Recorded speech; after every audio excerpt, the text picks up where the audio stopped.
ये गुजरात के दौरे पर जाके कह रहा है पाकिस्तानी नौजवानों को कि रोटी खाओ वरना मेरी गोली तो है ही। हाथ मारकर भारत का चौकीदार कहलवाने वाला नरेंद्र मोदी, इसने जात पात रंग नस्ल मजहब के भेदभाव में तकसीम भारतीय सोसाइटी की नजरियाती सरहदों पर आंखें बंद करके ऐसी चौकीदारी दी है कि नफरत हकारत के हथियारों से मुसल्ला हिंदू इत्तेफाक-पसंदी ने भारतीय सोसाइटी में घुसकर उसका हुलिया बिगाड़ दिया। मुस्लिम दुश्मनी से शुरू होने वाली पाकिस्तान को आतंक की बीमारी से मुक्त करने के लिए पाकिस्तान के अवाम को आगे आना होगा, पाकिस्तान के नौजवानों को आगे आना होगा।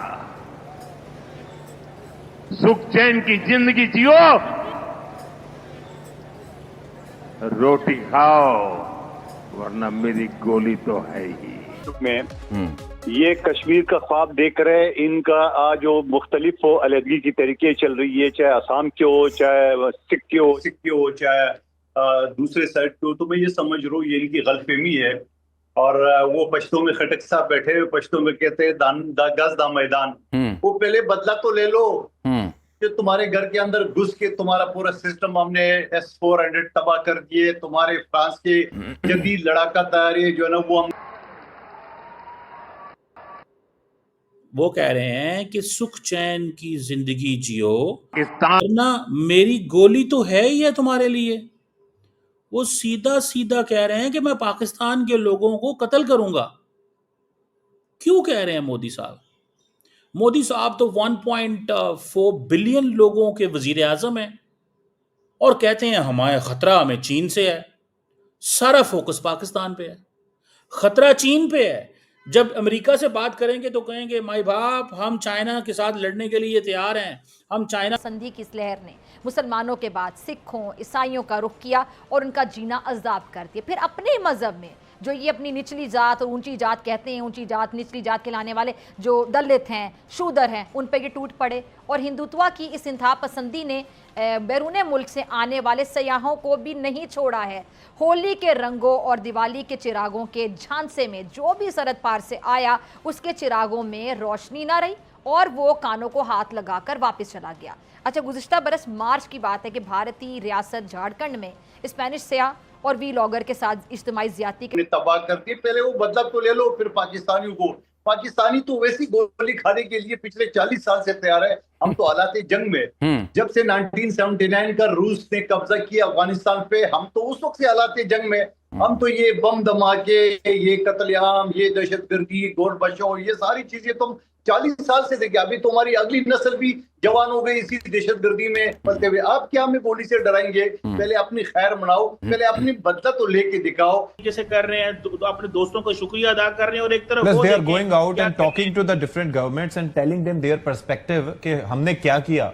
और अभी हमारा एक वफ्द भी कल जा रहा है जी, ब्राइब है, क्योंकि अब टैक्स पेयर मनी के ऊपर डेलीगेशन मजे कर रहे हैं, कोई कहीं घूम रहा है, कोई कहीं घूम रहा है, ताकि पार्लियामेंट में सवाल ना किए जाएं। तो ये चल रहा है वहां पे।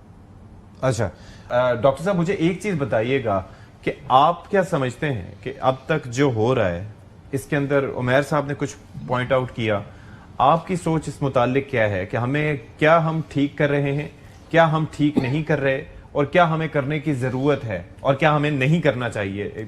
ये आप, मैं चाहूंगा कि थोड़ा गाइड करते हैं हमें।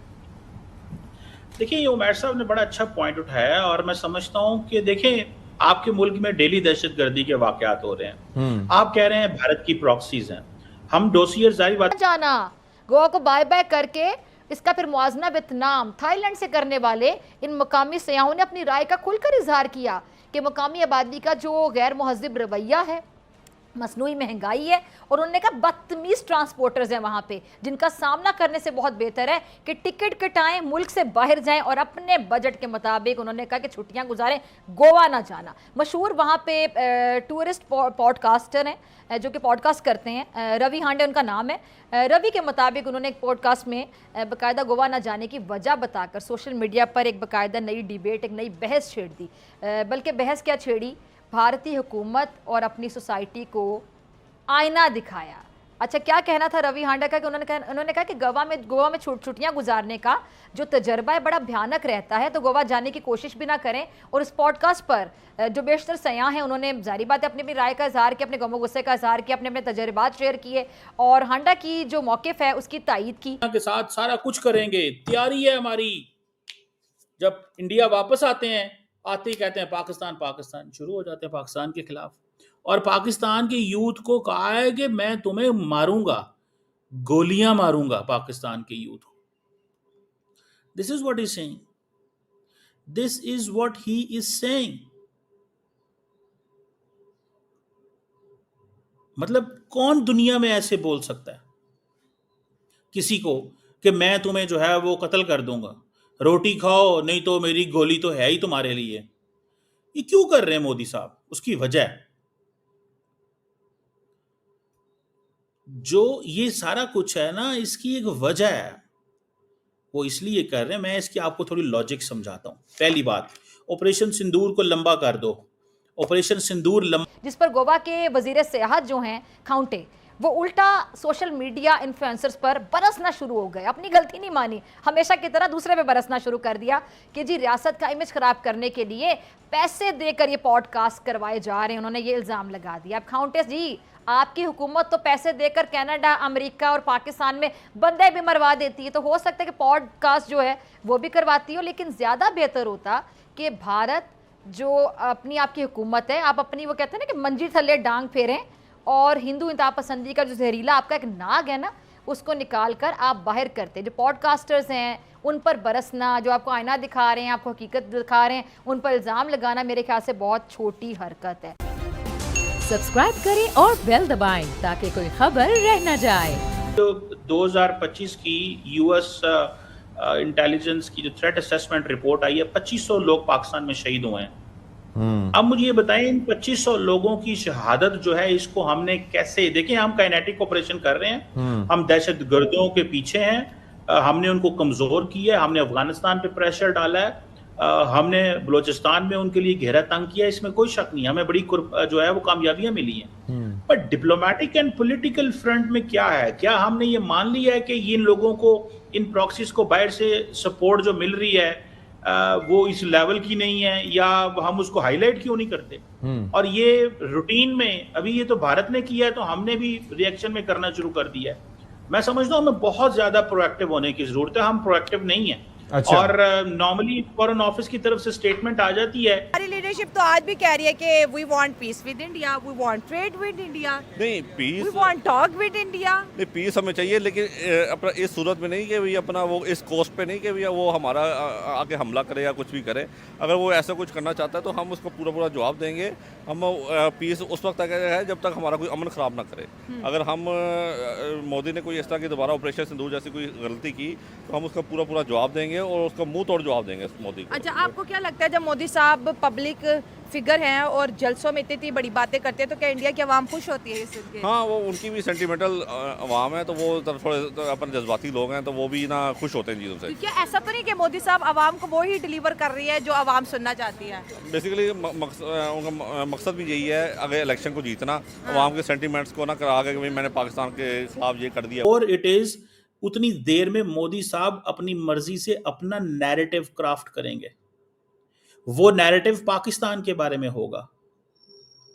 देखिए प्रॉब्लम कहां पे आई? प्रॉब्लम आई जब ये बात पता चली कि अमेरिका बीच में घुस आया, अमेरिका ने नॉर्मलाइजेशन करा दी भारत और पाकिस्तान की। इंडियंस को ये बात बुरी लगती है, तो नैरेटिव को चेंज कैसे करने? The more time they spend in changing narrative, the better it is for prime minister Modi.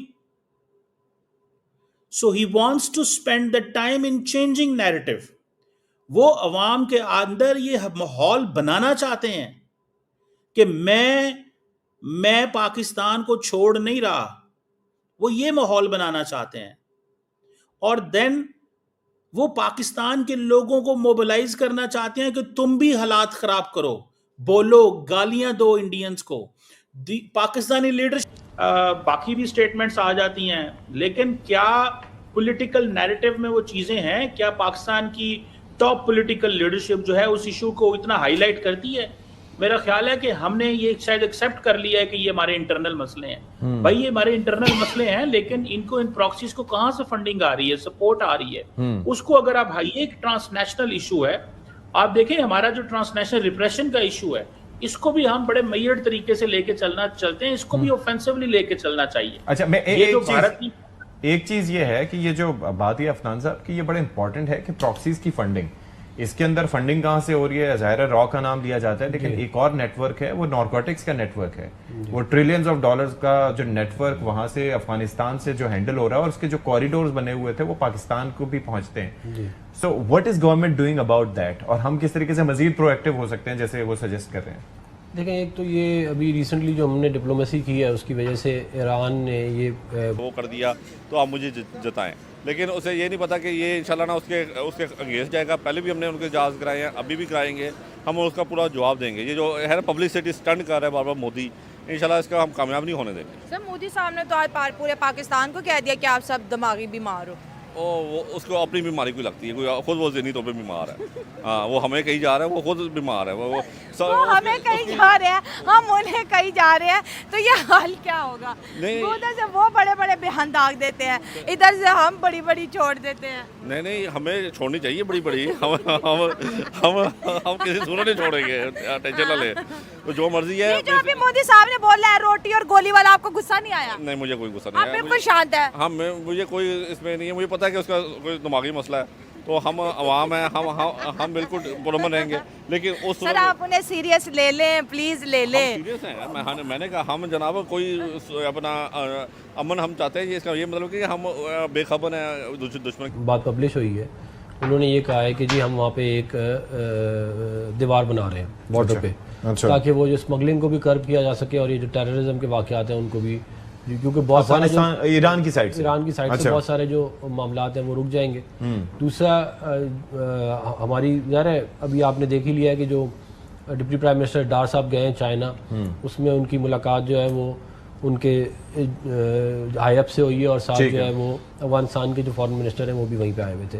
तो हमारी ये भी कोशिश है कि हमारे ताल्लुकात उधर भी बेहतर हों, ठीक है, और ताकि ये मामलात जो है वो अच्छी तरह से चलाए जा सके। लेकिन देखें, एक बात आप जहन में रखें कि diplomacy can do so much. ये याद रखें, ये बेसिकली सूट करता है मोदी साहब के नैरेटिव को, सूट करता है। समझ रहे हैं आप बात को? ये जो मोदी साहब का नैरेटिव है ना, पाकिस्तान के लीडर को गुस्सा दिला रहे हैं। भाई गुस्सा दिलाएंगे तो तब बात संभलेगी ना, और अगर गुस्सा नहीं दिलाएंगे पाकिस्तान को तो फिर चीजें कैसे बेहतर होंगी? सो इट्स बेटर कि पाकिस्तानी अवाम लीडर जो है वो बोले इंडिया के लोगों के खिलाफ। मैं आपको बताता हूं मोदी साहब का माइंडसेट मुझे पता है, मैं मोदी साहब के माइंडसेट को समझने की कोशिश करता हूं। मोदी साहब कहते हैं, अभी ये पाकिस्तान के वजीर आजम ईरान में है, ईरान वो चाहते हैं कि इंडिया जो वो मोदी जी गुजरात के दौरे पे गए थे, वहां पे कॉन्फ्रेंस में कहा पाकिस्तानियों को कि शांति से रोटी खाओ, नहीं तो हमारी गोली है। अब पाकिस्तान भिखारी देश जो बहुत ही ज्यादा उछल कूद मचा रहा है यह सुनकर कि भैया मोदी जी हमें ऐसे कैसे कह सकते हैं कि तुम शांति से रोटी खाओ ना तो गोली खाओ। मोदी जी, इन भिखारियों के पास तो भाई आटा ही नहीं है रोटी खाने के लिए, तो कहाँ से भिखारी रोटी खाएंगे? इन भिखारियों की ना पीने का पानी ना खाने के लिए आटा है कि रोटी बना के भिखारी खाएंगे। अब भिखारी या पाकिस्तान भिखारी जो कि अब सोचते हैं कि हम बहुत ही बड़े हैं और भारत से कंपैरिजन करना चलते हैं। भिखारी देश जो कि इसके औकात 1 रुपए की नहीं है और बातें लंबा करता है कि हम एक कर देंगे वो कर देंगे, मगर इस बार पाकिस्तानियों के मोदी जी ने पाकिस्तानी को नक्शा सही गायब कर देंगे।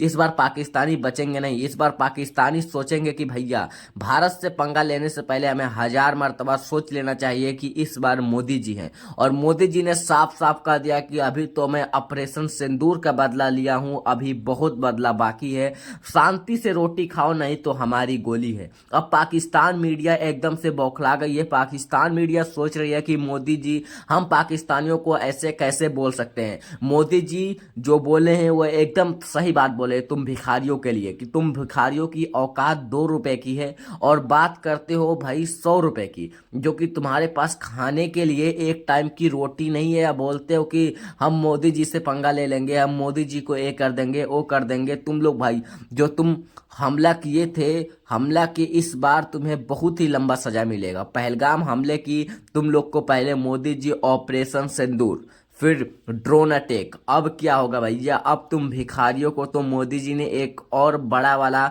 बता दिया है, शांति से रोटी खाओ नहीं तो हमारी गोली है, गोली से ही तुम भिखारियों का पेट भरेगा। तुम शांति से रोटी खाने वाले भिखारी नहीं हो, तुम भिखारियों को भीख दे देकर तुम भिखारियों को सोच रहे हो कि मैं बहुत ही बड़ा हो गया हूँ, भीख मांग मांग कर एक एक रुपए, और तुम भिखारियों की लंबी लंबी बातें करते हो कि हम पाकिस्तानी हैं, हम पाकिस्तानी भारत से कंपैरिजन करेंगे। अपनी जो भिखारी वाली PSL लीग थी उसको अपने दुनिया की सबसे नंबर 1 लीग IPL से कंपैरिजन कर रहे थे। BCCI की एक मैच से कमाई के तुम्हारी पाकिस्तान पूरे खरीदी आ जाएगी, और तुम लोग बात करते हो कि हम ये कर लेंगे वो कर लेंगे। भिखारियों, पाकिस्तान भिखारी अब इस बार नक्शे से गायब हो जाएगा। इस बार अब कभी भी मैप में नहीं दिखाई देगा कि पाकिस्तान एक देश था जो भिखारी देश है, और भिखारी रहेगा, उसके पास एक टाइम की रोटी